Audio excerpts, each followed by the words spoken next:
A couple in Arab is gearing up to help those who are struggling after the devastation from Hurricane Helene, looking to bring supplies to those left without food and water.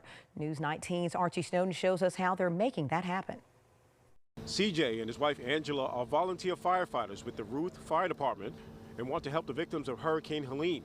And they soon found out that they are not alone. We're going to focus on this right now. Okay. Just an hour after they informed the staff at the WDG Warehouse Discount Grocery what they intended to do, Savannah Nickens was one of the first of many of the generous donations to begin.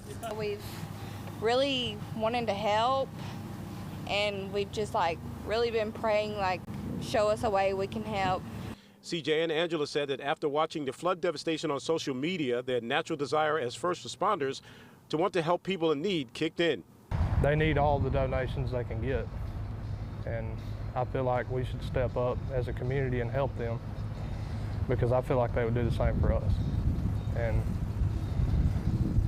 that's kind of what I do as a volunteer, is step up for my community. So why not step up for my country? It just makes sense. Now, CJ asked the chief of the department if he can loan him his 30-foot trailer so that he can fill it with supplies to help the survivors of Hurricane Helene in Augusta, Georgia, where the chief did not hesitate. And now that trailer sits here in the parking lot at the WDG warehouse. And in just a few hours, the trailer was stocked with food, water, and medical supplies, and monetary donations as well. Overwhelmed with appreciation for the people in our community for helping, and I'm just glad we can play a part in it. In Arab, Archie Snowden, News 19. Adam says the trailer will be at WDG through Saturday before heading to Augusta, Georgia.